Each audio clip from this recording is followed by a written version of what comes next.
Oh, yeah. You ever drink water after you brushed? You ever look as cool as I do? Okay. You ever look as amazing as this guy right here? My new glasses. Ladies and gentlemen, welcome to another episode of the Side Project Podcast. Turn myself up a little bit.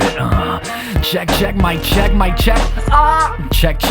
That's how I check my mic in case we got any new viewers that didn't know. Check. All right. And we never do it before the show. How we should. Welcome back, man. We missed a week. We apologize. You just reminded me Sometimes of the life Mace gets the best of back. us. Oh, Mace, welcome back. What is it? Welcome back. Come right? on, Welcome back. Right? To another episode. You fucking started it, and then I started going, and you just ignored the shit out of me. I got some Altoid juice in my throat. It was weird. We missed a week. We apologize. It sucks. We hate when we do that. Like Juice said in his post, if you saw it on his story, we kind of pride ourselves on sticking to every week. No games. No, actually, it's a lot of games, actually. It's a lot of games because it's about a lot of games. But you know what I mean? Like, no games, never missing, always on point, no sleep, one pillow. You know how it goes. Anyway, some of you may know him as Batman. Maybe some of you may know him as the first Nightmare Robin. That's kind of what we kind of remember that in the first Nightmare Robin. Some of you may know him as the Meat Wagon. Others may know him as Turbo Man. Ladies and gentlemen, for the second time, please welcome Imposter Cosplay. How's it going, man? Good, man. I love reruns. Let's do it again. Second time's a charm, man. How you doing, dude? I'm good, man. I'm glad you guys are back in the saddle, man. Yeah, I see Fred dude. Durst came back as a special appearance. I love it. It's still rolling, man. Like Hell I yeah, said, dude. reruns. Hell yeah, dude. I'm We telling got you. Fred Durst here and Biker Cop Chazzy today. That's what's happening, dude. I won't show you my ID. Dude. Yeah, man. I'm taking a page out of Cade Call's book from the Gaming Memories pod. You know, he always rocks his glasses and his TikToks and yeah, dude. Oh, that's awesome, man. Yeah, man. Shout out to Cade, dude. You just need to grow the long, luscious hair. I know. I need to grow the hair. Remember when I did have my hair like that one time? It was one time where I had my hair very long. Actually, it was almost like Cade's. Yeah. Almost. Anyway, Anyway, where are the photos for that? they're hidden in the vault somewhere. They're hidden files. Really far away, hidden man. Cool files, mug, bro. Yeah. Oh, hey, dude. What's going on? Are we twinsies, bro? I thought you were talking Do we about shop at the same store? my side project. We mug. just become best friends? Yeah, the stepbrother moment right there, dude. It reminds me of I Love You, Man. You guys remember that movie? Does anybody remember that movie? That was an awesome movie. And he was like all nervous because he like doesn't really have any friends, so he was just like saying random things. What he did he did, say? yeah. He's like something. So what does he say? Fuck, I can't remember. He's like He's got one where he's like leaving and he's like, I'll see you then or I'll see you at another time. Yeah, some weird. He's like, that's really confusing. Are you coming or not? He says something like something on the Menchie's when he's at his office or something. Latest on the Menchie. Latest on the Menchie.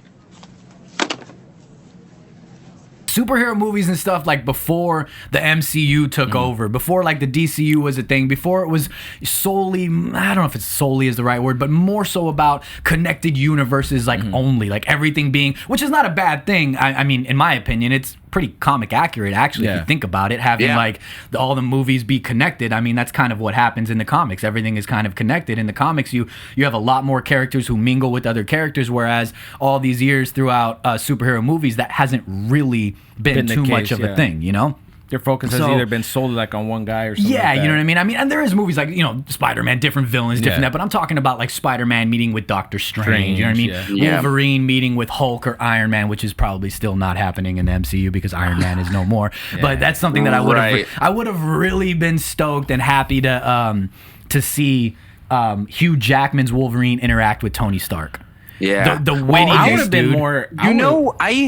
I don't know, man, because as we're recording this episode, I saw like a bunch of things today. I saw one photo that Hugh Jackman posted with Kevin Feige. Yes, dude. I'm so glad you brought this up because we missed a week, so we missed the opportunity to talk about so many things we want to talk about. And that is definitely one of them. Did you guys see that Boss Logic edit where he puts it and then the clock comes out? Yeah, after I knew exactly what you were going to say. The picture that he took with Kevin Feige, and then he also reshared Boss Logic's artwork. And then I saw this statue toy collecting Instagram page that they released, I think yesterday, that suit that you guys talked about on the previous episode from the new Spider-Man movie. The black and it was gold like the one black or and the gold one with integrated the one? red gauntlets. Yes. The black and gold with the red gauntlets. But then they released another statue, and we might have to throw it up if you get a chance, Chaz. But Yeah, it I'll was look it up. Doctor Strange wearing Iron Man's suit. Yes, I saw that. And you know what? Here's what I think. I'm not certain though, because I didn't get the chance to like look it up fully, but I think that was from unused promotional material when was it Infinity War or Endgame? Okay, so I thought the same thing. They were gonna switch them. You guys Right, remember that? and I thought the same thing, but the statue from the Spider-Man one had that like magic logo that you guys were talking about on your previous like the episode Mystic coming Arts out. thing. Mystic Yeah. Arts thing, the Doctor The Strange Iron stuff, Man one has the same thing. Oh. So I'm wondering if this is for the upcoming movie. Like, I don't think they would wonder. make a statue or a collectible to just be like, hey, this is what could have been, or a deleted scene. I mean, they could. I don't know what Or I'm maybe talking they already about. maybe they already had. But it had the same toys type of, in like, production back then. Thinking that certain things were going to pay being out a that certain was way. Yeah. maybe it was that was definitely what was going to happen, and then maybe they changed it last minute. Yeah. I would have been interested. I don't know. I don't know. I would I have been didn't get the interested chance in to look it up. seeing Hugh Jackman's Wolverine interact Yes. with Hulk. Yes, Yeah, which which is they could very still comic do. accurate. They That's can a lot still of do that. now A it's Yeah. lot all of like- testosterone there. Yes, Right. And did you guys hear? Totally going off script about what we want to talk about, but And we knew this would happen, so. yeah, exactly. It's what happens when we have an episode with Imposter, Yeah. and it's what happens when we miss a whole fucking week.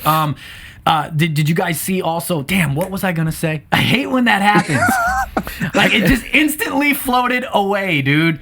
Yeah. Oh no, that's what I was gonna say. They said now that it is very likely that we will get Mark Ruffalo's like original Hulk back. No more Professor Hulk. Oh, that something's gonna happen, and we're gonna get Hulk back. He's gonna be like That is rage-filled Hulk again. I mean, they can easily hit the reset, so I'm not Yes. surprised. Like, Yeah. now they're doing multiverse timelines. They can Yeah. do Like, whatever with they want, multiverse man. is Yeah. anything is possible. Nothing's So, in question. Is it even the same Hulk or is it a multiverse Right. Hulk? I don't Exactly. know. You know what I mean? Which we would probably that's accept anyway. That's the new rumor. That it's I gonna just come want to back. accept another Professor Hulk. Like, I'll stop watching the movie right there if this guy comes out. It like worked for that movie and that moment, but Yeah, Yeah, you know what that's- though? Because I yeah. felt the tone in that movie kind of changed, and like his whole thing was like he was trying to grow and be a different Hulk and be better, and like he even Right. said, Yeah. like, hey, look, I used to fight this guy, I used to hate this, but then like I realized like two of the best worlds right here. You know that's why we got Professor Hulk. I just was not a fan. A lot of people No. wanted to see what's it called? What's it called? Like a follow up, a revenge fight. What's it called? For Hulk and Thanos.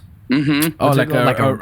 yeah. A redo. What's the word? There's a word for that. I can't Rematch. Think of, a rematch. There we go. Yeah. Such a simple word. Yeah, I know. It's Yeah. when we take The a week simple off, ones are takes the ones a that minute to get escape back you. in Yeah. gear. Yeah. No rematch. Yeah, a lot of people want to see a rematch between Hulk and Thanos, but it wouldn't have been the same as Professor Hulk.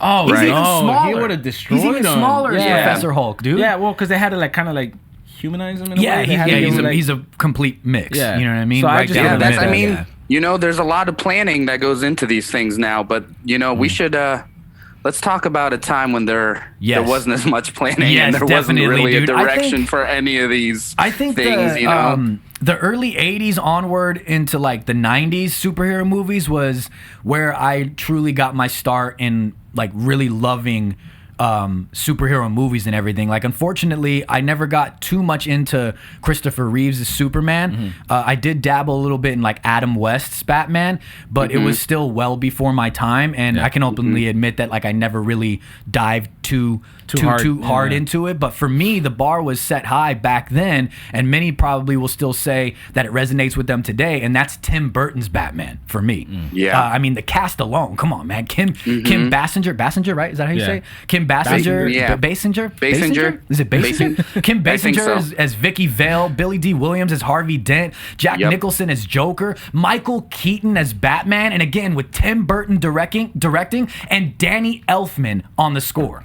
You know, it's Yeah. like Yes, sir. it was dark. It was dare I say, because Tim Burton, kind of like fantasy-like. It was magical. Aside from it being Batman, it had that Tim Burton feel to it, and it like was hyper realistic. Like it exists in like no time. You know what I mean? There's no setting. There's no time. You don't look at it and go, well, no, not crapping at all on Chris Nolan at all. Like nobody get me wrong, but you don't look at it and go, oh, that's Chicago and they're calling it Gotham. Exactly. You know what I mean? Yes. Like a lot of people on that set spent a lot of time and a lot of hours into building a city, building all these miniatures and building that's something that I was going to say. Draw you into this world where you're like, this can, like, you can watch that today and it won't feel outdated because it'll feel like a noir, like almost like the animated series, you know?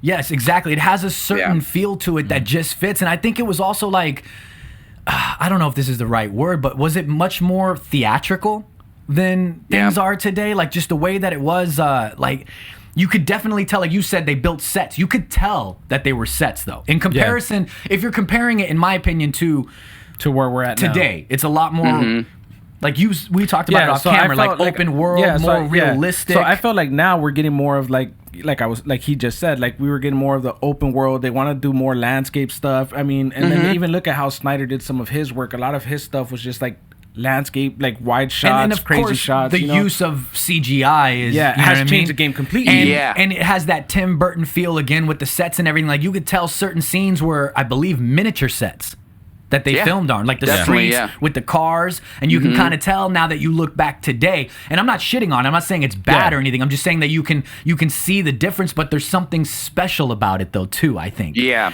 And it's so controlled, like for someone who like Tim Burton, who's very like precise with his thoughts, like that opening scene, you know, when the two guys are on the roof and they're like, there ain't no bat, and he like lands so slow. Like there's no CGI, there's nothing. And you know that Tim Burton probably made the camera guy redo that scene numerous times just to get the smoke right. Like he's like, no, the smoke is clouding Michael's boot. No, do it again. Like it's just so controlled, and that's the beauty of these like sets is because you can make these shots so perfect and iconic that, you know, there's no weather, there's no, like, you're just in a set, the actors doing their thing. Do you think a lot of that? Do you think a lot of that came from?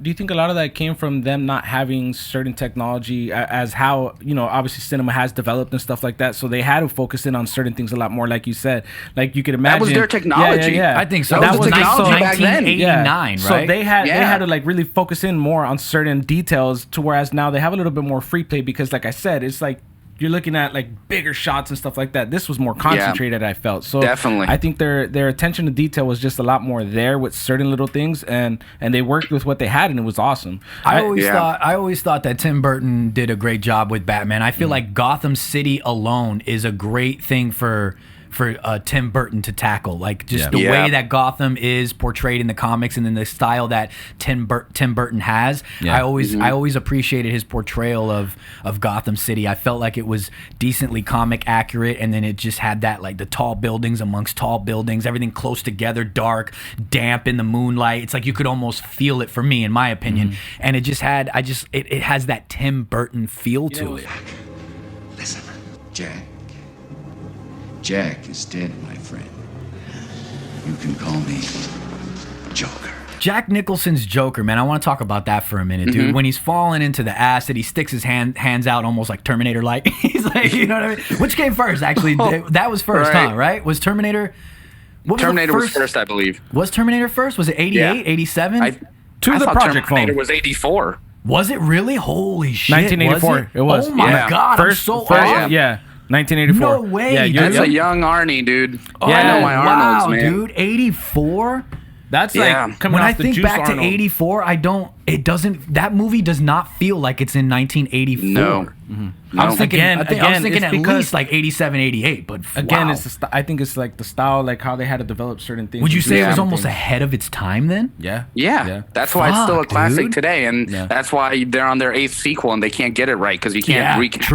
True. Yeah. So there's certain things. There's certain things, like, I'm glad you just said that. There's certain things that you just have to kind of capture in the moment that you don't get back. That if you don't jump on it now, you're not going to get that back, and you can't replicate that style anymore when you don't have these same people in charge. When you don't have these same directors, the Burtons and everybody else. Of course, it's going to change. It's going to develop as, like, again, cinema develops, technology develops. Like, you get all these changes, but we still resonate. I mean, are we boomers? You're mentioning something. Are we boomers? Are we just complaining about everything these days? Cut the podcast. We got to start over. Let's start from the beginning. Ladies and gentlemen. Welcome back to the mid-episode. I told you it's a rerun, man. It's reruns episode. It's the rerun episode. That's what we'll call it. Like, I feel like you're making good points though, and I have something, but it's like it's later, so I'll get to it. But you're making some really good points that I want a second. But like I said, I'll get to them in a minute. I like the way that Jack Nicholson, like his Joker fell into the acid, his hand stuck out. You immediately see like the skin color change, which was just foreshadowing the inevitable of him becoming Joker, and being that like this was one of the first movie portrayals that we got of the Joker, besides like the Adam West era, that was seemingly older in age. And then as we have progressed through cinema with Jokers in cinema, they have seemingly gotten younger. Youthful, do you guys prefer a younger or an older Joker? And does it matter, or is it just if it's portrayed properly? That's also timeless to me. You think so? It makes no difference, especially with like the makeup and stuff like that. It really doesn't matter because, like you said, he was an older Joker, but he was a young Joker. He's you know what I mean? He's new to being Joker. Like he just snapped and killed his like crime boss, and went on this like he decided he wanted young to be the in boss his mind. Like this is how he's doing things. He's not a seasoned vet Joker. Now, if you're talking about straight up age, I don't think it matters. But because he had to be like what? He had to be in his like 40s in that movie, right? To the Projekt he was older in that, right? He was, I mean, I don't think they ever say the character's age or anything. Oh, I thought you meant Jack Nicholson himself. Yeah. Well, Jack Nicholson had to be also in his like 40s at that time, right? Because he's 40s, 50s. How long ago was that? Because he's in his like 80s now, right? Yeah. No, definitely. Yeah. I think that doesn't really matter how it plays. I think it just plays how it reflects on Batman and like in the movie, you know. Jack Nicholson was 51 years old. When he did Joker? In Batman? When he was the Joker? Yeah. No way. Good on him. There's a lot of surprises in this episode. Somebody didn't do their fucking research. Juice is coming in with the facts, boy. Take a week off, get fucked up. Jack Nicholson was 51 in Batman when he played the character Jack Napier / Joker. I mean, obviously, you know the Joker's name. That was over 32 years ago in 1989. Today, he is 84, and the man did not wrinkle. No, at 51 years old. He wrinkled. At 51. Not at 51. At 51, though. He looked good now. I was talking about now. No. He's a little up there today. Yeah. He looks like that senile. Does he go to like the Lakers games? Yeah, he's a little, careless these days. He is the one who said. He is the one who said, "I am not going to be a boomer. Like I'm gonna enjoy my games. I'm enjoying life. Like I'm living it up. I'm enjoying my old age. Don't care. He cannot figure out that's his the way hair. to live, though, man. His hair. His hair does crack me up. What kind of Don King? His hair cracks me up. You know though, what I'm saying? He doesn't care. Yeah, he doesn't care. No, you gotta respect that, dude. No, you gotta yeah, respect him not caring. Yeah. What do you think? Does it matter to you, age of Joker? Or is it like what he said, kind of, which I second what you said, Imposter. Like I kind of agree. As long as it's portrayed properly or portrayed accurately to what's going on in the film and all that good stuff, I don't really care about the age. Before I answer, but it's just something that I noticed as movies have progressed. Definitely. Joker seems to be getting younger throughout every movie. In the movie, kind of. Spoiler if you haven't seen it, by the way. But are we talking about the '89 Batman? I think we have well surpassed. It's been like decades, but there's gonna be one guy that's like, God damn it, you guys, I haven't seen it yet. This is that one he's guy. waiting to come out on 4K Blu-ray. Didn't want to watch it on VHS. He's waiting for the HD remaster and shit. Yeah. Come on. Hey, well, fuck. We should have got for the something Burton like cut. that, man. Burton cut, We should have got a remastered, some kind of crazy version of. I'm surprised they haven't done that. Yeah. No, they have. They just keep cranking them out. Yeah, they're different like remasters, 4Ks, and Blu-rays, and anthologies and stuff. I wonder which version is the version. I wonder which version is the version on HBO Max. I wonder if it's the original. I think it's the original. I think it is. But I'm gonna say this. I'm gonna say this. You gotta think because. Before I forget, because I'll forget and we'll move on. But what Chad says, like I actually caught on that as a kid when I watched '89, because when they do the flashback, because back then you got to make the characters connect, so they made it like Jack Napier had an origin, he became Joker, and he killed Bruce's parents. Yeah. Well, he's like 24 looking. That actor who plays young Jack Napier, and Bruce is like 8.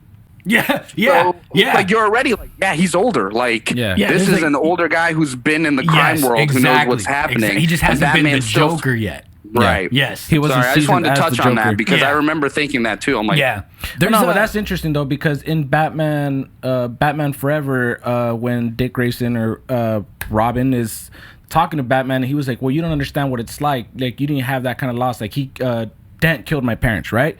And then he tells him, well, I do know what it's like. And that's because Joker kills his dad. So he knows what it's like to lose his parents to like a I'm glad you brought that up, all those movies did exist in the same time frame, universe, and everything. It was just different actors of Batman, right? Exactly. Yeah, Batman never Returns, touched Batman on it. They never Forever, tried to Batman like go and and rewrite it. They just kind of tried to show more, you know, like Interesting, him running with the red book in Batman Forever. It's like you didn't see that, but the whole a monster comes out of the shadows, two gunshots. Like they didn't change any of that, and they never said it was Joker or that he was caught. They never like touched on. They just kind of moved on, which I think was a good choice. But back to the Joker stuff real quick. Because you asked me, does it matter like the age and all that stuff like that? You didn't answer. I don't feel it matters as long as it's portrayed well, just like you guys said. But like I was kind of curious. And who was your favorite Joker? You know what? I was gonna ask that too. Who was your favorite? I don't Joker? like this game. I know this is a hard one, dude. No, but you know why I don't like it? Because look at the lineup. We have Nicholson, we have Heath Ledger, we have Joaquin Phoenix. And we have. You're forgetting Jared Leto's two different portrayals. And then are we including? I wanted to forget. What's his name? Cesar Romero, right? Yeah, from back in the day, Adam West day. But if we're including the guy from Gotham, which I never got to that part, but people love him. Okay, I forgot if you're including Gotham series too. Then it gets real intricate. Here's what I'm gonna say before I answer that question.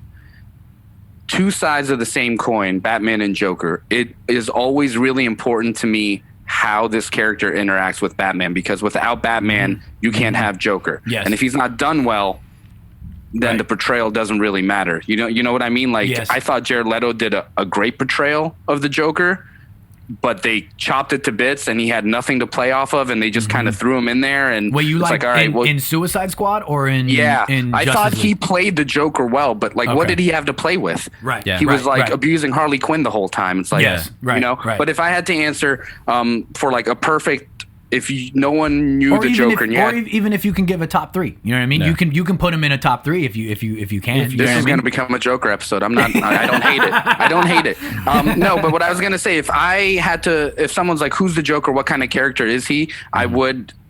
If I had to show a live action portrayal, it would be Jack Nicholson's Joker. Nice. Because he was twisted, funny, but then he burned a guy to a crisp in an office room. Right. And he shot Bob. That broke my heart as a kid. Because even like, the villains, you're like, and then Bob's there with him the whole time, and then he just shoots Bob, and you're like, what happened? Yeah, dude. Like, as much as he was like crazy and funny, he stole my balloons. Like this dude just killed his right-hand man. And he, he's poisoning the whole city. I think it was a great balance. It was a great balance of the Mark Hamill Joker, brought to life, I would say. Where do you put Heath, Joaquin, and Jared?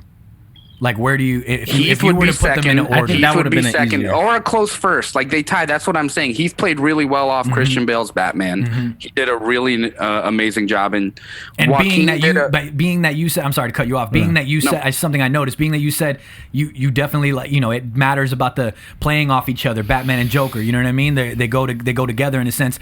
Whereas Joaquin's did not have a Batman. How do you feel about that? I thought that was a great way to do an origin story. I thought it was super compelling, and I thought it was that he did an amazing job as Joker. Like, that is a Joker origin story. That works for me. But I would have to...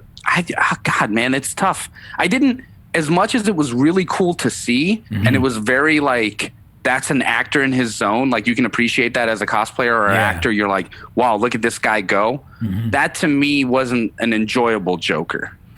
And Joker has always been kind of like, not enjoyable, but really like light. You know what I mean? Like very like, that's what makes him sick. It's like, oh, look at the things this guy thinks are funny. And I think Joaquin only had like about 2 moments of that. It's like, oh, I forgot to clock out. And he like, like that was a Joker moment before he was even Joker. Like, I was like, that was really funny. But he didn't have a lot of those moments. Heath Ledger had a bunch of those.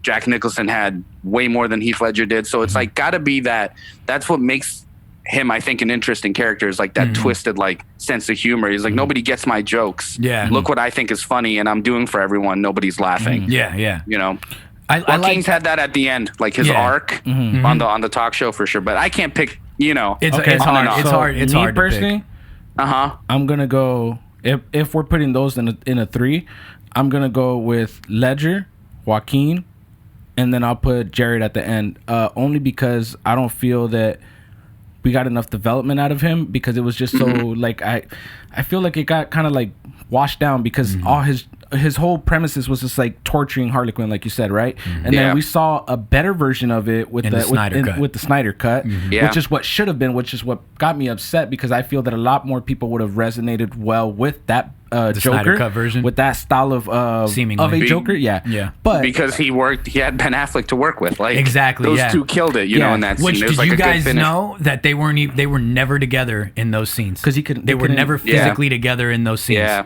those were just like that was them acting. They never acted with with each other in that moment, which is nuts, because the back and forth I thought was phenomenal. Yeah.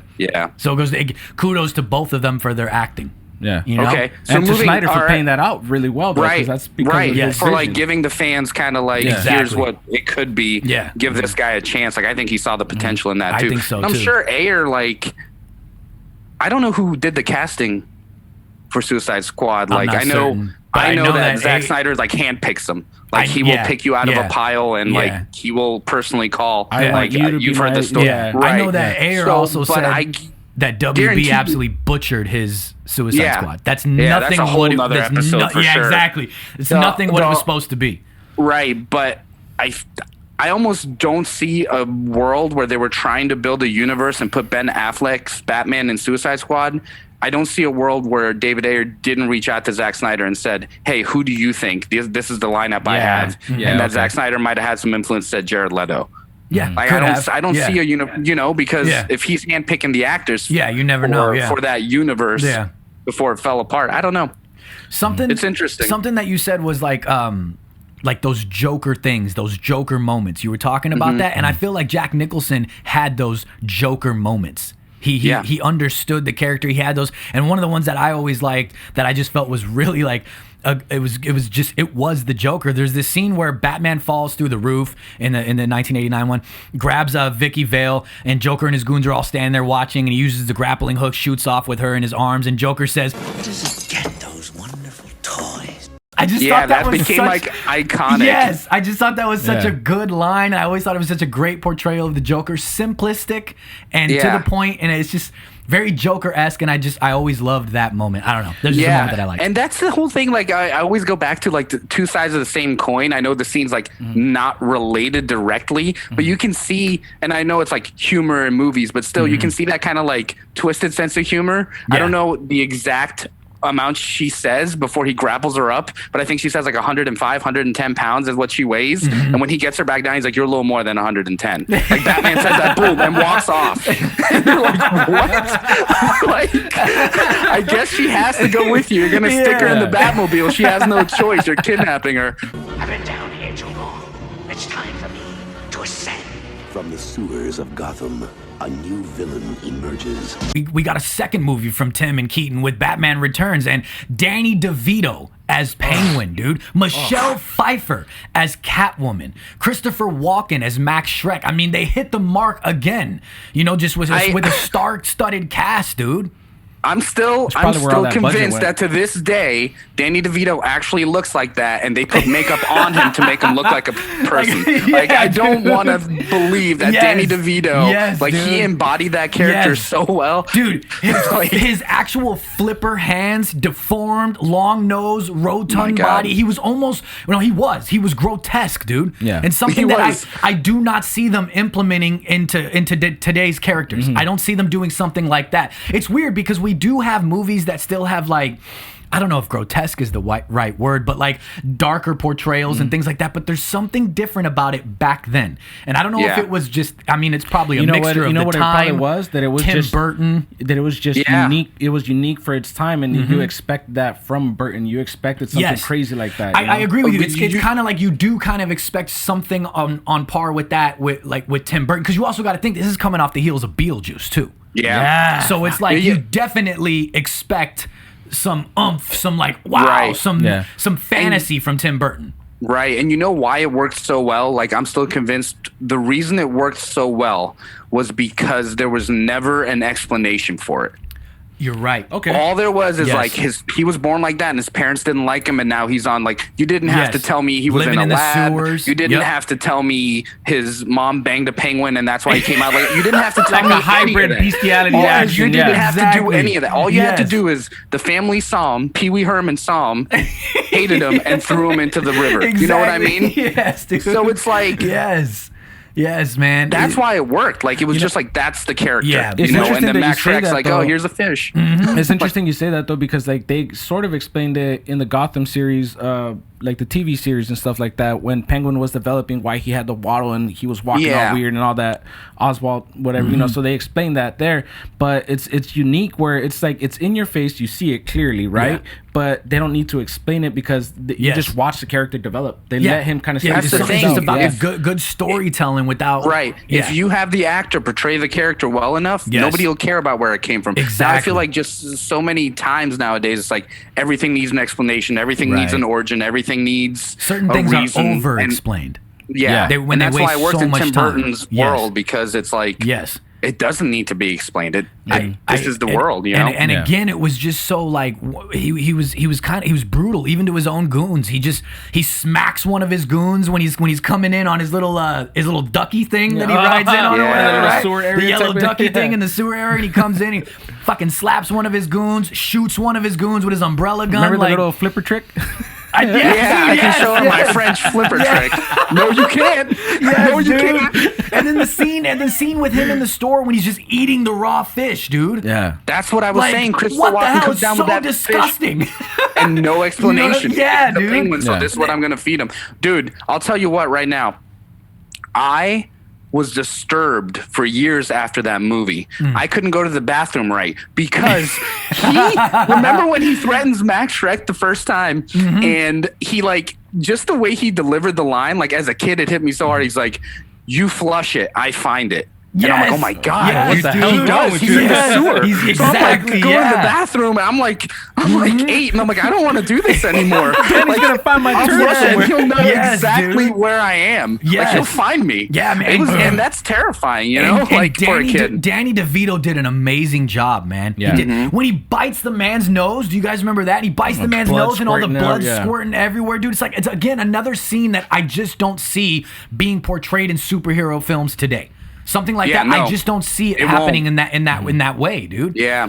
And then like that concept. Good luck. How did he run that by the studio? Yeah. Oh yeah, he's gonna kidnap children and kill them all. Yeah, like even for Batman, that's dark, dude. Yeah, seriously, and that's dark. Yeah, I think it was just that Tim Burton effect, though. They were like, yeah, okay, Tim, go ahead. I'm gonna stick him in a carousel and they'll be fine. But you know what? Like, it's Tim Burton. It's all right. Now that you guys are saying that, though, that almost reminds me or makes me think of the time where they had freedom to actually be the artist. I was just going to say that. Freedom I was just going to say that. They had freedom to say, hey, this is my vision. Let me run this the way I do. You're just the studio behind it. You're the money. Right. Let me bring my vision and make you your money back. Let me tell this story.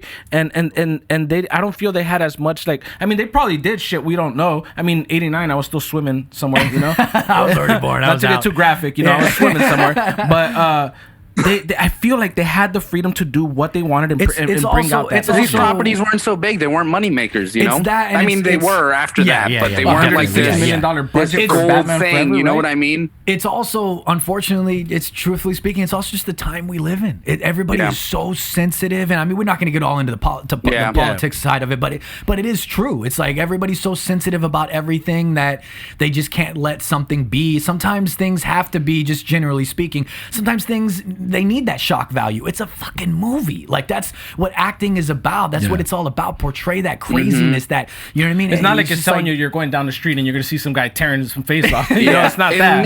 But I like feedback it, ruins that too, you know? Like, immediately people getting online, seeing a trailer and being like, change this. That's what ruins. Exactly. And I think it's also like, I mean, again, I'm not going to get too deep into it, but I just feel like we're all like really, and we all have certain moments. I mean, some more than others, and then others way more than others, but like everybody's so self-entitled, like everything is specifically for them. They feel like they can and go online and just trash talk and shit on everything and get a bunch of other people that feel the same same way as they do and just cancel the shit out of everything because they just didn't like it. If you don't like it, then just move along. You know what I mean? Find another version, especially of this superhero stuff. Yeah. There's versions out there for everyone. Exactly. But that you can relate to. I just hate that aspect of our world right now. That also goes to show you, though, the time difference, the eras that we were in back then versus now. Like you said, it's the sensitivity, the people, and the accessibility. Michael Keaton got cast. The internet just changed everything. The internet changed everything. It did. Yeah. Like you said, I could get having the ability to say anything you want at any time. If I have a platform with millions of followers that I know are going to listen to me, whether it's BS or not, which I mean, we'll get there eventually. I can now say, hey, guys, I thought this was trash. And a million people just saw me say this is trash, and it's going to get it spinning in their head, which gets back to studios. Yeah, exactly. And that goes, oh, man, maybe we should pull back and not do that. You know? Yeah. But it sucks, again, that leads to where I want to go back to a time, and I fucking feel like a boomer where I'm only 31. But that makes me want to. That makes me want to go back to a time where you guys gave them the freedom and trust to do what they do. They're professionals for a reason. They're that artist for a reason. And you chose them for a reason. It's not like this person walked on. You're like, first come, first serve. Matt Reeves, you're up next. Like that's not how it works. Like you pick them.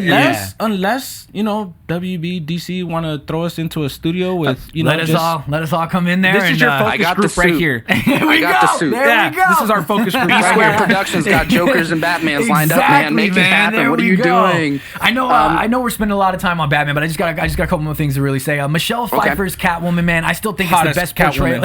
Still the best portrayal of a Catwoman that we've had as of yet, in my opinion, man. The way that Tim portrayed her becoming Catwoman is something, the cinematography of it is something that I also don't see happening in a movie today. Like her laying on the floor in the snow, cold, damp, dark, white as a ghost, cats everywhere. There's a cat even gnawing on her bloody finger while she twitches. Like, I just don't, I mean, even me just describing it doesn't sound like something that you would see in a DC or a Marvel movie these days, like that style of it. I just don't see that happening.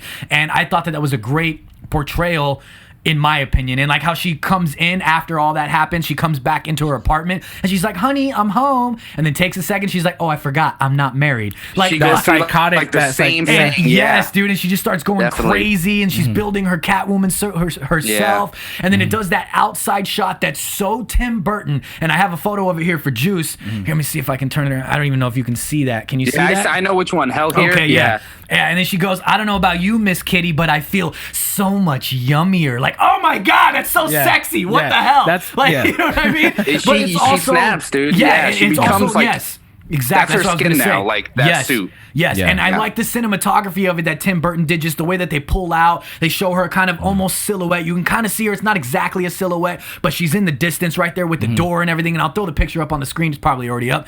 And it's just like that Tim Burton building, and it just it fits so well for me, It gave you just enough color in the picture because of the Hell Here sign or whatever that you were able to see like brief, shots of her. So that's what I think made that shot. And there's something. And then having that, there's so many shots like that in the movie. Can you go down? Just having the cats chilling on the little balcony right there. All the cats chilling as the camera pans out and everything. He really brought it through, man. I think there's something about these movies. A lot of credit obviously goes to Tim Burton that it doesn't necessarily follow any format in a sense. It's like it's his portrayal. And that kind of goes along with what you were saying of like actually letting the directors direct, actually creating, letting the writers write, everybody coming together, creating something. Letting them create, I don't know, but I feel like maybe back then there was a lot more creative control with the writers and the directors instead of so much creative control on executives that don't know what they're talking about. You know why, though? I think Imposter hit that on the money because they weren't these powerhouses that they are now concerned about making X amount of money. Well, yeah, of course you want to make money. You know that's why you start a company. Yeah, but they weren't as worried as to where now they got to worry about being sensitive. They got to worry about not offending this person. They weren't shielding it. It wasn't like this. They were able to. And I just feel like all today's superhero films, they all kind of follow the same format as well. I mean, I know Marvel is currently kind of breaking that monotony up a bit with like shows like WandaVision, Falcon, and Loki. They're doing a little bit different things here and there, but it's like this. It's a good good thing and it's a bad thing because some people like familiarity, some other people want like drastic changes. So you got to meet somewhere in between. But it's like all these films are kind of shot the same way. They kind of have the same format. And I look back at these other ones, you know, for give or take, some for better reasons, some for, you know, some aren't very, very well done. But in this case, I think for Tim Burton's Batman's, it was unique enough that it followed its own format. Yeah. And I know there really wasn't too much to go on. He was somewhat kind of the first to do it in the way that he did it. Yeah. But I just feel like it's something that superhero movies are missing today in a sense. Some elements of it. I got to bring up, it's one of like my favorite Batman things ever out of a comic book, game, movie, doesn't matter. But how like genius is it to put Batman and Catwoman in a masquerade ball where everybody's wearing masks except them. Like I always love that. Like reflection, they're wearing their masks. Like jokes on everybody else in that in the ballroom. Like that's just that's Tim Burton, you know? Yeah. And it was also, I mean, not to mention all the acting. I thought all the acting was phenomenal from what I could remember right now, at least. And it was also in a time where Hollywood was asking Tim Burton, like, you mean the guy that played Mr. Mom is going to play Beetlejuice? At the time when he was making Beetlejuice and cast Keaton as Beetlejuice, they were like, Mr. Mom, I don't know if anybody remembers that movie. They're like, he's going to play Beetlejuice. And then later it was like, wait a minute, the man that played Mr. Mom and Beetlejuice is going to play Batman? Like, what's going on here? People were like, and Keaton and Tim stuck to what they were doing, and look what we got. Because they had a vision. You know what I mean? They had the control to do so. They had the right and all that, you know? So that's, but I guess awesome. There's certain aspects of that still happen today. Like, I mean, look at right now Robert Pattinson playing Batman. It's kind of the same concept. Everybody's like, the guy from Twilight's going to play Batman? You know what I mean? Like, asshole. You know what I mean? I said that. This guy. Hey. Let's break up the monotony real quick, and then we'll get back into some other points that I know Imposter can't wait to talk to us about, and we can't wait to talk about it. And let's get into this week's Cosplay of the Week. Ooh. Hey, he did the deep voice. Hey, and this week's Cosplay of the Week was chosen by Imposter, and it's absolutely amazing, and I'm throwing it up on the screen right about now. And it is Paladins of Cosplay, and it is a group photo, a montage of people, a plethora of people doing an amazing DC Dark Multiverse villains. And the caption says, our team did it. We grinded so hard to make this happen. Everyone put in work, made sacrifices, switched schedules, and stayed up many late nights crafting to create this epic team of DC Dark Multiverse villains. A big congratulations and thank you to everyone who helped make this happen. And the photo is by @Masashiro_ Sumi, I assume. TSUMI. You were so confident going into that. I was trying to be extra confident about the second one, too. Yeah. I was trying to be real confident about the second part, but I fucked that up. You should have just rolled with it. And this is amazing. If you guys are looking at this right now, I'm just going to run down some of the names real quick. Captain Salute. I'm going from left to right here. Okay, Captain What? Did I just have a stroke? What happened? Right. Captain Salute as the Bat Lantern Dawnbreaker. Golden Dragon Cosplay as Batman Red Death. MJ Cosplay _ as Barbados, a.k.a. Bat God. Outlawed 2LK as the Devastator. Critical Mass Cosplay as the Batman Who Laughs. It's Fabian as the Murder Machine. CJ Prop Studio as the Merciless, who is a Batman who gained the powers of Ares, and I like that. I really dig that one. And Alice, hopefully I'm pronouncing it correctly, it's ALLIZ Cosplay as the Drowned. And I really dig this, man. This is absolutely phenomenal work, and I'm glad that you brought this to our attention because I hadn't seen this before, and this is really cool, man. Dark Knights Metal. This is awesome, dude. This, you know, that series is by Greg Capullo and Scott Snyder, and it is just like what you want a comic book to be. Right. Off the walls, bonkers, multiverse, everything is crazy. The art is magnificent, the writing is amazing, and you can just go and have fun with it. I suggest everybody reads it. I fell in love with the series, and I actually worked on my own Batman version of it because these are all different versions of Batman that you just named in different universes where he's gotten different powers. So one's a Green Lantern power, one's a Flash, and so on and so forth. And the Batman Who Laughs is obviously like if Batman became Joker. Right. And there is a Batman version I did. And just as I had finished it, I saw this photo get released, and I fell in love with it. Like, these guys did an amazing job. I don't know exactly who made what parts. Yeah. I'm sure it was all a big team effort, but if you go and follow them, they work on so much stuff, and you can follow each of these cosplayers individually. They have photos of their own cosplay and some close-up shots, and it's stuff you got to see in detail. Like, this is just it's enormous insane amount of work just to get people together in the same place and have enough cosplayers to do each character that you want. Right.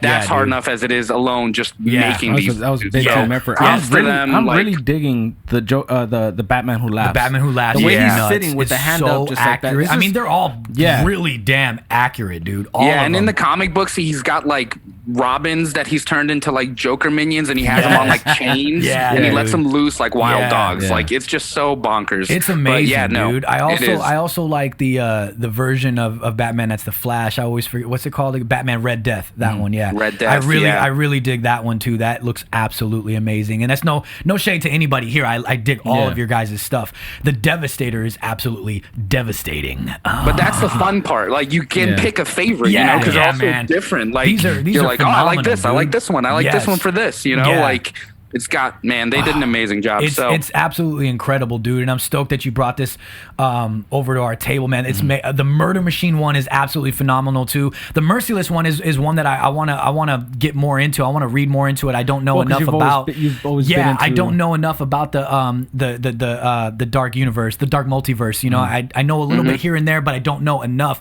And seeing this has made me want to get even more into it, man. That like the Drowned too is one that really interests me, and I want to find out more about. And I just dig all of this, dude. It's so well done and unique too. Yeah, it's so well done and unique, and unique. It's not something you see every day, and I appreciate.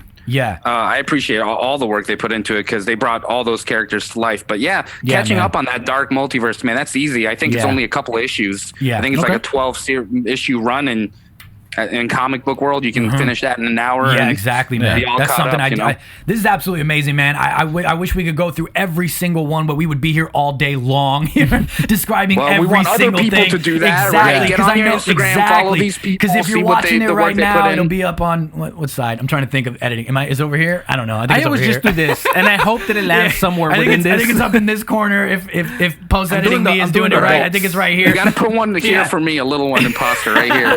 You guys will see the picture right here, and then you probably can't zoom up if you're watching on YouTube and everything right now. So you definitely got to go. You got to go to their pages. You got to check them out. Exactly. Paladins of Cosplay on Instagram, and zoom up on everything, and then go to their personal pages and look at everything because it is absolutely phenomenal. And here, let me read them off for the listeners that are just listening. It's Captain Salute. Go follow him. Golden Dragon Cosplay, MJ Cosplay _ Outlaw 2LK. It's Fabian, Critical.mask.cosplay, CJ Prop Studio, and Alice Cosplay, ALLIZ Cosplay. Go follow all of them, and definitely follow Paladins of Cosplay on Instagram as well. And shout out to the photographer that does a lot of their photography work. I saw that. This is absolutely phenomenal. Imposter, thank you so much for bringing this to our table. We are going to follow if we already don't or already haven't each and every single one of you guys, and follow your journeys from here on out. This is absolutely phenomenal. Paladins of Cosplay, your cosplay of the week for us is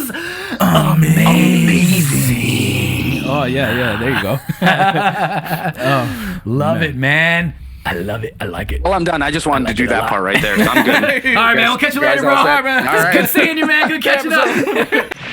We interrupt this program to bring you... This week's episode is sponsored by Quirk Chat. Let's talk geek. Quirk Chat is a video social network for everything geek fandom commentary. Need a friend for discussing your latest anime topics? Got a theory about what's to come next in the MCU? No matter what it is, Quirk Chat is your place to talk geek. Share anime debates and geek commentary. Record your opinion and add it to the original quip. Download the Quirk Chat app on your app store of choice today and start talking geek. So other movies and whatnot before the MCU was what it was, and before DC is what it is, and even though I wanted to kind of talk about the decade before 2008, so 1998 to 2008, like all these movies and all these changes that came through, and noticing how many of those movies at that point weren't DC movies.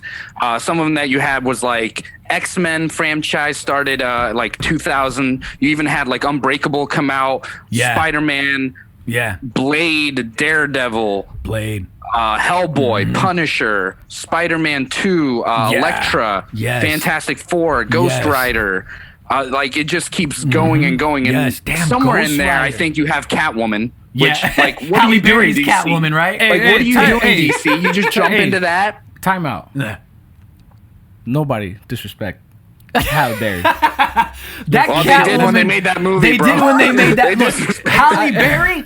thumbs up. I'll even give her 2 thumbs up. But Halle Berry as Catwoman. Okay.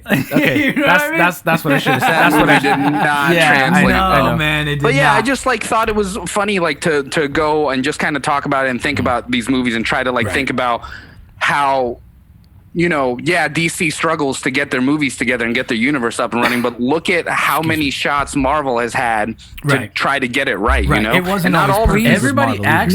Yeah, everybody acts as if Marvel was perfect. Marvel are these gods that cannot be touched. They may be now, kind of. Well, yeah, because they got their stuff together and they got a studio that works. But you know, I think X-Men, people do forget X3, they failed.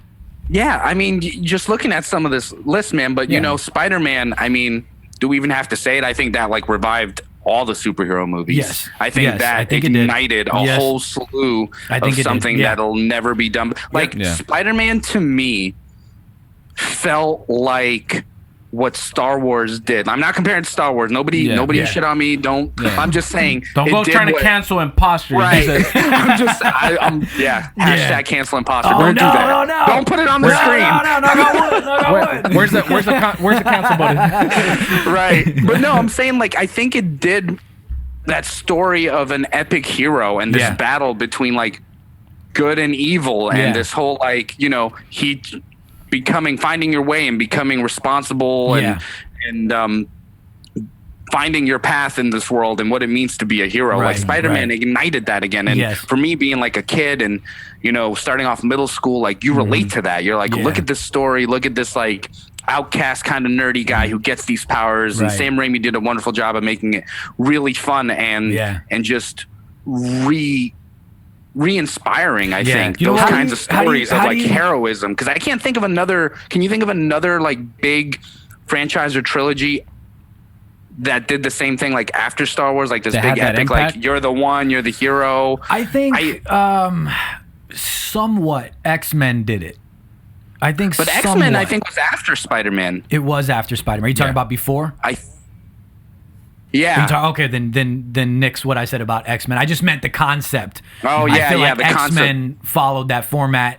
I mean, they did have failures though too. X-Men definitely had failures, but I think it was one of those ones where I think that format of what the MCU is today started developing more, and it resonated with fans. And then, of course, you know, that's when we finally got Hugh Jackman as Wolverine, which is insane because even though it's not comic accurate, really, if you think about it, and he's also, I mean, nothing about it. He's taller. If you really think about it, almost nothing about it was really comic accurate. If you really think about it, I guess maybe his portrayal, his attitude was. But the like whole the cigarette, a lot of cigars, things were not very comic accurate if you really think about it. But if you're talking about before, then I think you're right. It was probably Spider-Man. Spider-Man was the one. Yeah. Like who just reset this whole vision of like, you know, this almost cheesy like I'm the hero, I'm the one, I'm responsible for this, and you know, even so much so like throwing it in your face at the end of the movie where he's holding the children and Mary Jane, he's like, now choose, and he drops them. Yeah. And all in all, making that worse by making it a father figure, like Darth Vader was Luke's dad, making it a father figure, like, be a son to me now, you know, that whole line. It was just so epic. It was. Like, and it was oh man. And X-Men didn't have that same epic feel to it, but as I got older, I appreciated X-Men more as like, look at all this stuff that I wish I had from the X-Men, all these powers that they all almost hate about themselves. That they're in pain and their lives are tortured for, like, obviously as an adult. And I feel like that's kind of what they were trying to do. They were like, all right, Spider-Man's going to be for kids. X-Men's going to be more towards adults. Let's see if we can find audience. I think you might have that right there. I think you might have that. I felt like when they did the X-Men films, it was a little bit more for young adults and up. It wasn't so much directed towards like little kids. Yeah, it wasn't directed towards because I watched kids. Spider-Man and I watched X-Men and I loved Spider-Man way more. Like X-Men was just so dark for me, you know? It's like cool seeing his claws come out. It's cool seeing Magneto use his powers, but I didn't really fully invest in that whole concept of I think that just goes to show of superpowers. I think though that just goes to show you too, though, like you said, the timing in your age and where you were at, because as you develop, as you mature, you could appreciate these darker characters. When you're young, you want to see the the hero winning type of thing. It's just different, right? You know? Yeah. I wouldn't mind a little adamantium though. I know, right? Yeah. I think for me, it's also like there's just a sweet spot in my heart for me for the X-Men because they're my all-time favorite. So I think I'm a little biased on certain things. I will admit that I think the X-Men franchise with Fox became a convoluted mess. There's things that I do like about it, and then there's things that I absolutely wish would have been done differently. But overall, I think just for me personally speaking, I have a sweet spot in it because that's my all-time favorite. That's you grew up with it, I grew up with it. It's like I think it might even be. I don't know. It's hard to think because like Batman and Superman are like just synonymous with like superheroes. Like they're like you said is the perfect word. It's iconic. So I can't remember exactly what was first for me. It might have just been like Batman, Superman, like and Spider-Man and X-Men. I think those are the standouts for me when I was growing up. Batman, Superman, Spider-Man, and then the X-Men as a whole. I would agree with you. I was not as much an X-Men.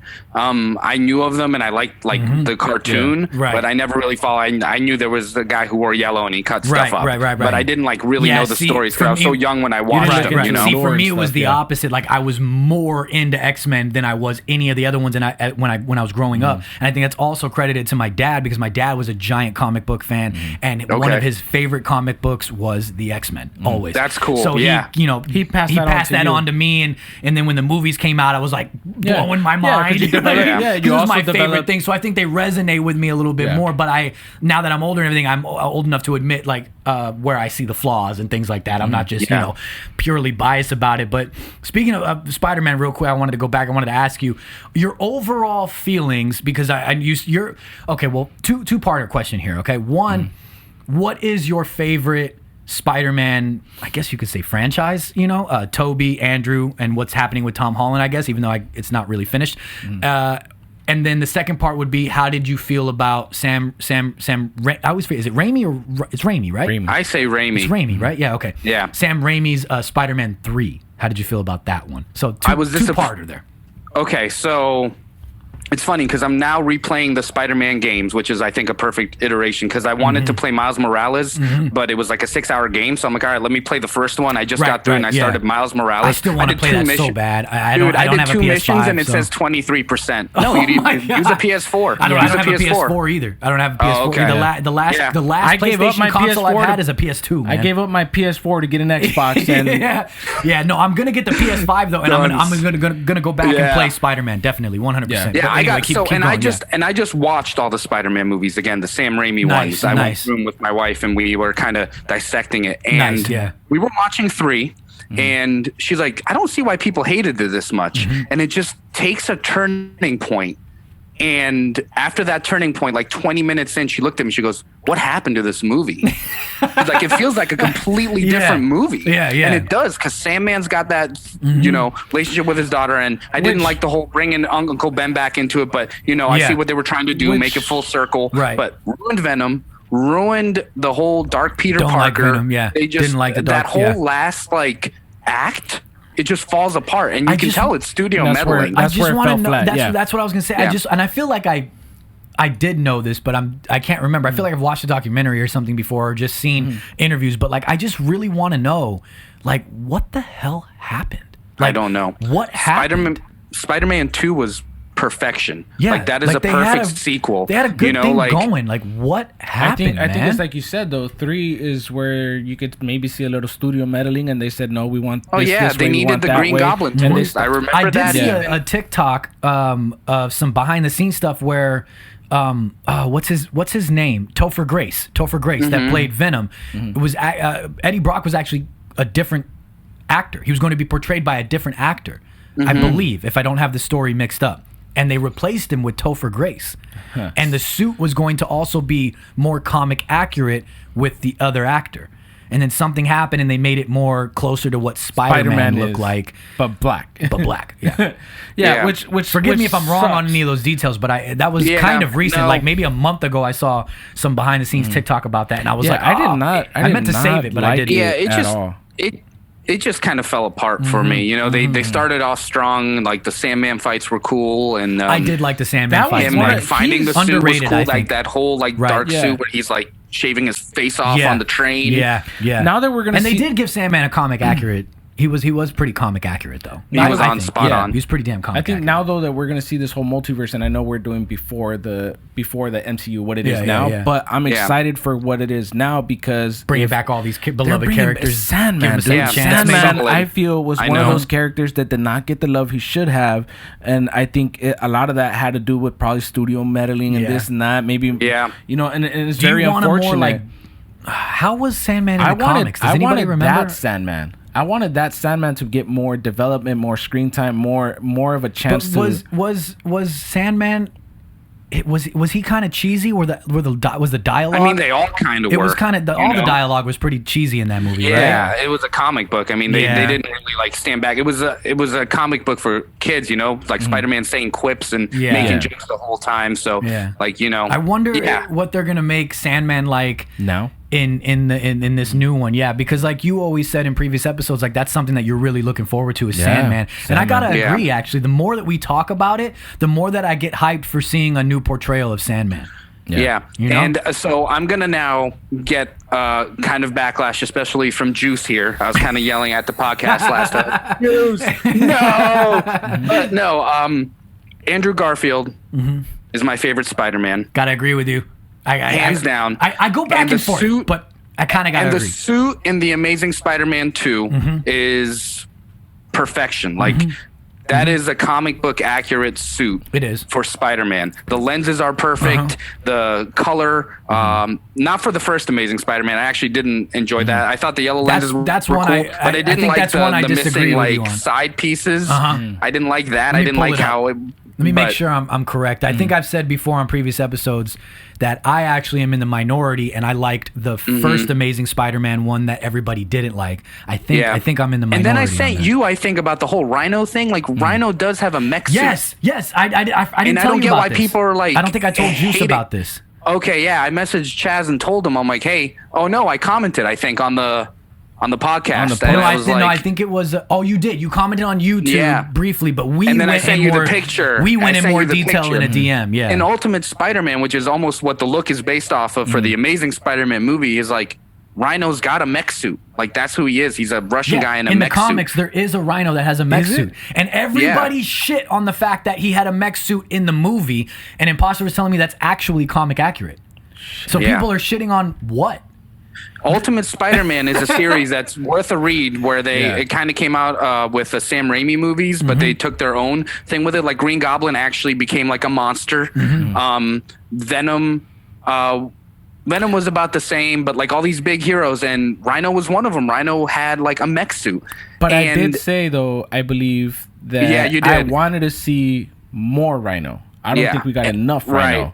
Yeah, but we're just talking about the suits, though. Right. And how people shit on the fact that it was a mech suit. Yeah. And he was telling me it's actually comic accurate, though. Yeah. Damn, that might have slipped to a comic. Yeah, it is. Yeah. Somebody got inspired. And I looked it up because I didn't even know that one. Rhino. Yeah. But that was the cool thing about Amazing Spider-Man 2. So when they were building it, it was kind of like the game. Everybody's like, oh, the game, like it's such a cool story. Doc Ock gets everybody their gear, and it's Amazing Spider-Man 2 was doing the same thing. He gets into the basement, and there's Vulture's wings, and there's Rhino's suit, I think. Yes. And like all these things, it's like was Mysterio's cape there? What was there? I don't remember who something was Mysterio related. Amazing Spider-Man. I will say this. You know what wasn't a very good Mysterio? Jake Gyllenhaal's Mysterio. Yeah, he always says it. Do you not like him either? I was indifferent. Mysterio's never been one of my favorite bad guys. Like I'm never like gravitated towards him. I was more like Venom, Green Goblin. I agree. Sandman. But so when they put Mysterio in, they didn't really ruin him for me because I guess I guess it wasn't for me. Though. For me, it wasn't so much that I wasn't against having Mysterio because I like Mysterio. I'm not like the hugest. I can tell you every single little thing about him, but I just don't feel that he was played very well. I thought it came off very cheesy. I thought it came off. We could have done without him. I felt. And you guys could have put somebody else in there. Like I'm not even gonna touch on Tom Holland just because it is so like popular right now, and it's like been talked about so much, and the fact that he's basically like a Tony Stark mini-me. Yeah. Like, really is off-putting to me. Like, Spider-Man is such a strong character. Right. You know, like, for you to do that and kind of throw him to the side. But that's one thing that we have always talked about, and I think we have said it a number of times when we've covered any of the new stuff, any of the movies that come out and all that good stuff. I don't feel that we're seeing too much of Spider-Man being Spider-Man, him being enough of Peter Parker being Peter Parker. We're seeing a lot. Yeah, we're seeing a lot. You got it with Andrew Garfield. We're seeing a lot of was creating his handed webs. you down this stuff. Yes. We're getting like the suit that you have is because Tony Stark gave it to you. We're seeing this kind of stuff, which I don't like. It's such a shame, though. This is what I said on the last episode. I think that it's going to start happening now. Well, Tom Holland's Peter Parker, who he's developing into the Peter that we know. I like him as an actor. You got to remember, with Marvel, they have plans for 10, 20 years down the line. I think that this is right. We're getting off track. I'm sorry, but we're basically repeating last week's episode. Hey, we said it's a rerun. So just to finish the Spider-Man thing, and I know I'm going to get backlash from everybody who listens to this episode. I don't care. I enjoyed Electro. Ooh, this is the first person that I've heard say it. Me Wagon Bros for life. Nice knowing you guys. Me Wagon Bros for life. Don't leave. All right, it's just us now, man. Let me clean out. Bros for life. Let me tell you why. Let me clean out the wax out of my. Did he just say that? Why though? Yeah. I want to hear. Let me tell you why though, real quick. It brought me back to, and it's because it copied Batman Forever's Jim Carrey. It brought me back to this nostalgic, like, thank you, very on the nail on the head super villain trope, and it worked for that. Some people can't do it, and it doesn't work as well. Right. But for this one, it worked well for me because of how Spider-Man interacted with him.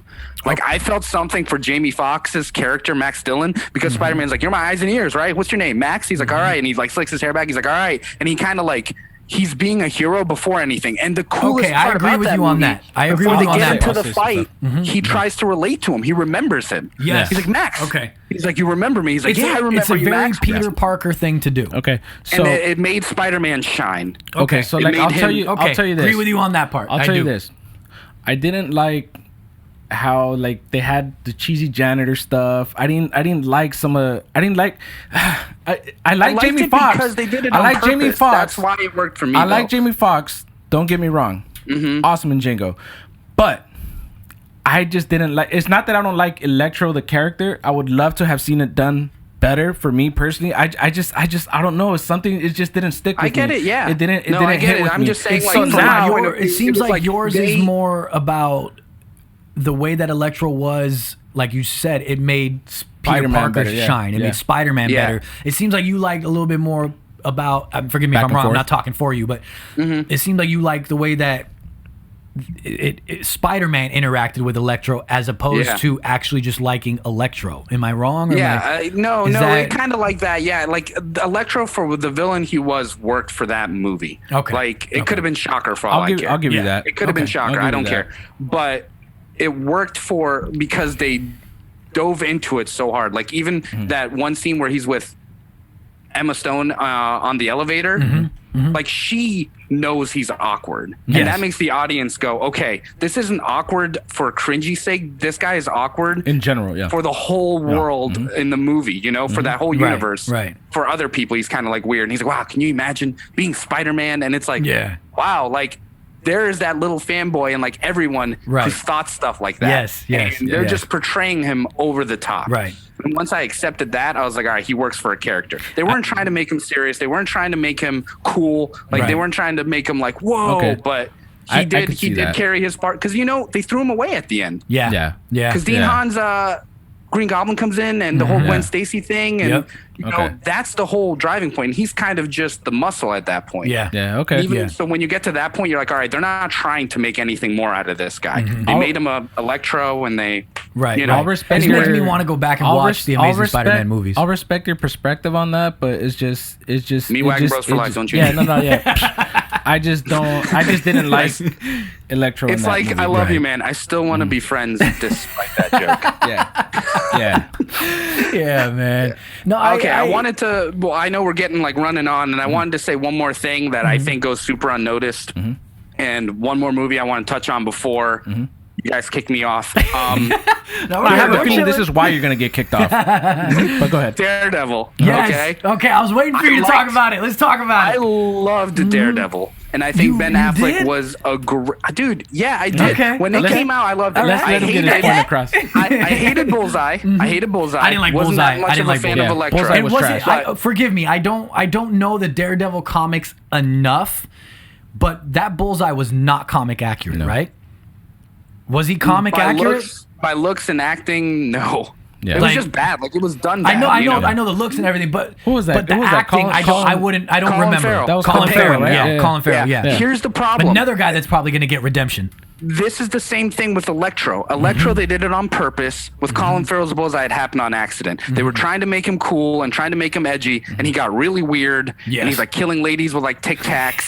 And watch the movie again. When he spins his coat around, they add like a rattlesnake noise. Yes. Okay. Yes. I'm gonna have to watch Just that movie rattlesnake skin on the coat. Like it's terrible. Yeah, I'm gonna have to run that back again. Yeah, but I go need ahead. to too, but it's going to No be painful. one can convince me otherwise that Michael Duncan is not the perfect Kingpin. Okay, all right. Vincent D'Onofrio in Netflix, he had the chance to grow, and like now we're in a superhero universe where all this world building is happening. But 2003 Daredevil comes out. That guy killed it as Kingpin. I gotta go back and look at it because I don't have enough of the memory. But I was big on the series. I don't think you watched the series. Which one? The Daredevil series, Oh right? yeah, no, I did. Oh, did you? Yeah, okay. I loved it. It was I actually have a question for you guys. It was the Yeah. Gotham stuff that you didn't Gotham watch. stuff I didn't watch. Okay, whatever. I felt that he did a really good job with Kingpin. He did an amazing job. But did a Kingpin really- in the movie for getting like an hour to like really grow as a character. Like he was scary. He Yeah. was badass. Yeah. And that last He's fight, a fucking brute. Like, Yep.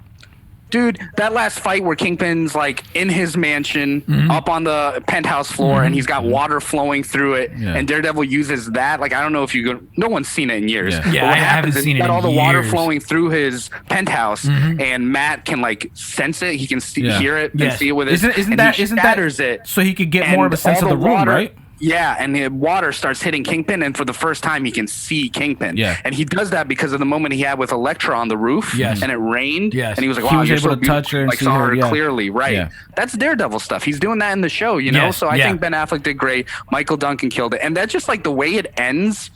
To me is so you have the whole Spider-Man comparison where I told you he's like, I was a father to you, be a son to me now. It's this big epic fight. And Daredevil, on the other note, ends with, oh, I'm going to tell everybody your identity. And Daredevil says, yeah, tell everybody that a blind guy from Hell's Kitchen kicked your ass. Walks away. Because his pride and his ego is so big, he's not going to go to jail. And he like pops his knees out and he just topples them, dude. Yeah. I think Daredevil goes, I think it gets too much hate, honestly. I think I have a question for you guys. It's still in the realm of Daredevil, but it's about the recent one. Vincent's Kingpin. He made a statement that he would love, since there's multiverses going on and everything, that he would love to come back and be Kingpin in the MCU. Do you guys think that he fits? Do you think his Kingpin fits in the MCU? His style of his portrayal? Or would you rather him be I'd see that. recast? I know it's not would rather about him be. I would rather them take the Into the Spider-Verse route, and he's the one who opens the multiverse to get everybody in. Ooh. Like, could you imagine? Like Doc Ock comes in, Electro, Sandman, and Kingpin's there. He's like, yeah, we're doing this. Like, make him a Spider-Man villain because he's one of the been in leaders of the Spider-Man group, as much as Daredevil. I don't think carry that role. I think there's so many villains in No Way Home right now that I don't see that happening. But I could maybe on a follow-up see movie or it being second. teased. Yeah. I could see it being teased, and because you got to remember also Kingpin is also a Spider-Man villain too. Yeah, that's what I was saying. That's Like, what Yeah, he was exactly. So Spider-Man as much. I could see, and then there's a lot of rumors. Well, actually, Charlie Cox was seen on set, so I'm assuming that he's in No Way Home. Yeah. Right. Matt Murdock, Daredevil coming back. So if they're bringing As a that lawyer, Daredevil though, or from what- Netflix back, I would only think that it would be would bring right that to Kingpin. also bring at least one villain from that Netflix series back. Yeah. That And would work. I think I'd even be would it comfortable. be- I would it would be even be. Kingpin? I would even be comfortable just as as like a cameo scene where you see Matt kind of walking through, I was Matt Murdock. You see him walking through like a jail because he is a lawyer, and then you see Kingpin just posted somewhere. There's like, so many things. There's so many ways they could go about it. Right, you know? I'd be cool with that, but I think he's an important character. And then would you want him to continue on in whatever they do with Daredevil moving forward, or would you want him to continue on with Spider-Man? No, I'd Spider-Man. If anything, they wrapped that up too perfectly with Daredevil and Kingpin. Yeah, I think that was like perfect nail ending on the head. Like I said, just leave it as it is. Just because we want more, doesn't mean you should give us more. Right. Just because you should doesn't mean you should. Right. Yeah. Exactly. I think there's something to be said about superhero movies back in the day versus today. I mean, do you like that everything is connected? Like I said earlier in the episode, there's people that do like it. I know some people that would actually prefer more standalones, which like our boy Roger would actually prefer some more standalones. Yeah, but that's Roger. But I do think that it is, if we're talking from a comic perspective, it's actually pretty accurate to how the comics go if we're having things be all connected. Everything connected. Like I said before. Okay, but I mean, how do you guys feel? Do you dig this route more, or do you miss the days of standalones? This is what I'm gonna say to leave off on that note. It has its place and it works, but I don't like the necessity of it that people have made it. I don't like this needs to be connected. If it's not, it's trash. I don't want to watch it. Right. I don't like that at all. I don't like the whole fact this character's not in this movie. Explain to me why. He's okay. I don't want to see it. Never mind. It's garbage. I don't like the necessity of it because a lot of these characters do need solos and they do need things to develop over time. But I like a shared universe and I like the standalones, but I don't like the need that people have created for if it's not connected, it sucks because it's not true. Because I know there's a lot of people, like all the movies that paved the way, like there's a lot of people I see that, like, for instance, they miss the days of like The Dark Knight where it was 1, 2, 3 done. Okay, that can work too, especially because there are like multiple versions. Like now they're doing the Spider-Verse and they're doing the Flash movie, so people can finally accept the fact that we can have all this. This is the smartest money-making move WB and Marvel have done. I gotta agree. Because now you can just make a show. You can make a Ben Affleck show. Right. You can make a Flash movie 1, 2, and 3. You can make a Michael Keaton returned, he's back in this movie. You can make all these and hit all these notes and make everybody happy. And it makes sense. Nobody has to say, well, who's Batman now? Yeah. Well, who's Spider-Man now? I'm confused. This is the way for them to explain why there's multiples. So it's the best way to do it. But I just thought it'd be cool to touch on like the old stuff and see how they kind of like what routes they were taking back then and how they wanted to make shared universes, with like Fantastic Four even and Silver Surfer. I enjoyed those when I was younger, and I thought Doctor Doom was decent, but now you got Marvel. I felt he could have been done better. No, I'm talking about like old, like Chris Evans is. Oh, okay. I thought you were talking about Fantastic Four. No, let's not talk about that. Yeah. Before we get out of here, I know we're running on a little long, but I just have this could be a whole other episode too. But since we're talking about back then, today, and all that kind of stuff, and then with the whole multiverses going on, and basically fucking anything is possible now. Speaking about Marvel. X-Men, and this could carry on for so long. This could literally be an entire other episode. But I just want to know real quick. Do you guys want some of the old Fox X-Men to come back the same way that they're like mixing different Spider-Man villains and stuff like that? No. Or do you want just a complete 100% recast? Yes. Either bring everyone back or no one back. No, you don't want a mixture even? No, because it's a freaking mess, dude. Crazy. What am I trying to say? As much as I love Halle Berry, I don't need to see her as Storm. There we go. Yeah. I said as much as I love Halle, I don't need to see her as Storm again. I don't need to see that. We need to see either a whole new cast and get everyone in and give them a chance, especially because it's not like, all right, Andrew Garfield, back to that just for a second. I want more of him because I've seen 2 movies and his third one got scrapped. Yeah. I don't need to see more of the other characters. I've seen 5, 6 X-Men movies with all of them. Yes. They had their time to shine. They did Days of Future Past. And that's what I was going to say. Let me just intervene. Also, you got to think when I say past X-Men, we're also talking about the beginning of the X-Men and then the McAvoy and Fassbender exactly, and then that version of them too, the first class version too.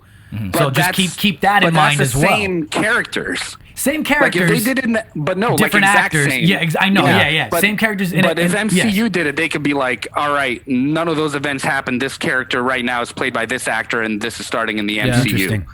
I guess the only I kind of do agree though. I think we've said it before. We kind of pretty much agreed with him before that. I think it is time to maybe give some other people the opportunity. You know who I would have wanted to see, and it's just like we haven't just seen much of her after, was just like the whole X-23 thing. You know, like in the old man Logan, in the Logan movie. I don't see them personally doing that because they know that Wolverine is too marketable of a character. It's going to be Wolverine before any other. God damn, you can't tell me that little girl did not do an amazing job. She did a great job, but she's also aged tremendously since then. Yeah. Well, I mean, I guess they still could. They could do it more mature. They literally, with multiverses, they could literally do anything. Anything could be explained. So it could still be the same actress, older. Yeah. You know, I mean, it's still possible, but I just don't see Marvel doing that without introducing a Wolverine for a couple years first. I'm sorry to put you guys through another multiverse episode, but it's big right now. I can talk about it all day, dude. They're everywhere. There's a multiverse where we don't talk about this. There's another episode. That's a weird one, but it probably exists. Who can find that episode? Just a meat wagon episode. No, we're gonna have to do an episode about talking about meats and how to smoke meats and cook different meats. Yes, dude. I'm Bosnian. I will. Yeah, you know what I'm saying? I got a list. We'll do it. We'll do it eating. I'll send you something your way. Man, we could. This episode is running on without any editing right now. We're at almost an hour and 30 minutes with no editing. This is one of those that I think is going to be extremely hard to do cuts on because I know we had a lot of good talk. I was almost thinking like we should split it up into 2 parts, but we've got another episode that's supposed to come out. So you can probably just honestly cut a lot of the Spider-Man stuff because you guys did that last week, and I feel bad for like going through. No, because you know why? You know why not though? Because it's your perspective, and that's what's always interesting about. That's what's always interesting about talking to other people and how they feel about certain movies. So I feel this is a good episode. We'll see what happens, man. I feel like this. I mean, literally, the conversations that we're having here, we could go so in depth. I mean, comparing the movies back then to what they are today has so much more potential for conversation. I mean, just I want to talk about the X-Men because, like I said, it's one of my favorites. So any chance I get to talk about the X-Men, I'm stoked. Leave Wolverine out of it, though, dude. So I want to talk about the X-Men, but that could leave Wolverine just the X-Men out of it. Do not mess with that. Just the X-Men alone could literally be a whole episode because there's so much to talk about with the X-Men. If you're talking comics, if you're talking past, if you're talking First Class, if you're talking about what could be now. I mean, just the X-Men alone is a universe. Yeah, it's a whole universe in itself. That'll be our part 3. Just maybe that'll be our part 3. We'll do a deep dive into X-Men because people love you guys are willing to have me. I'm willing to be there, man. Imposter and the X-Men. I got the title there. There we go. All right, let's start. X-Men that could welcome to the side.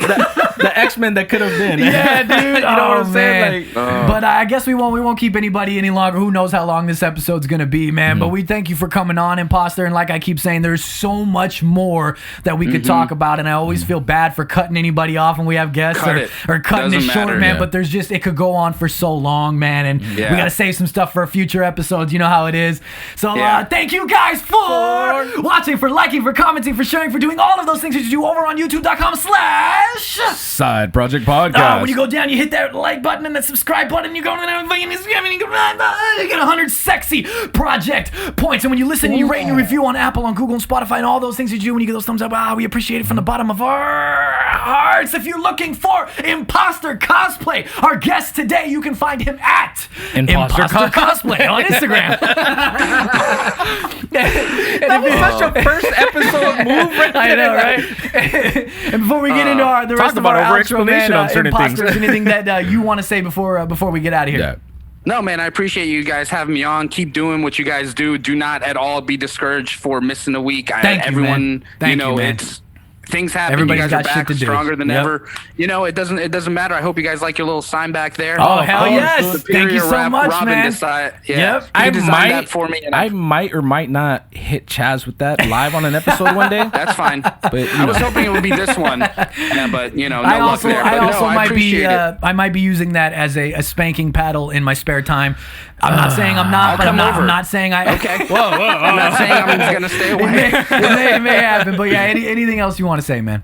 No, man, I appreciate you guys having me. Thanks for the time. Thanks for the conversation. Anytime you guys need another guest, man, we're definitely gonna have another one for sure. We'll definitely have another one. Ladies and gentlemen, if you're looking for Juice, you can find him at Captain_Juicebox across all social media platforms except for my Twitch. That is twitch.tv/JuiceboxSP. Oh, I love it. If you're looking for me, you can find me at IG Hates Chazzy, and everything else you want to find me at, it's going to be I like how his is always so simple after I had to over-explain stuff. Just because I if you want to find me here, you got to log in over here, set a post stamp, and if you use the hashtag #WeWagonNow, you actually log into my Twitch, which is my third account, there's a code that you got to get, able to get in there. And I'll send the code via courier pigeon, so hit me with an address, and then you'll be able to access it. I think I'm going to change my Twitch handle to Meat Wagon Juice. Can I say one more thing? Wait, you're still going. No, go ahead. No, I just want to do the outro. Oh, okay. If you're looking for both of us, the duo, the Magnificent, you can find us at Side Projekt Podcast on Instagram. All right. That's about it. Juice, you ready? Hit him with some animated claws. Oh, get him with it.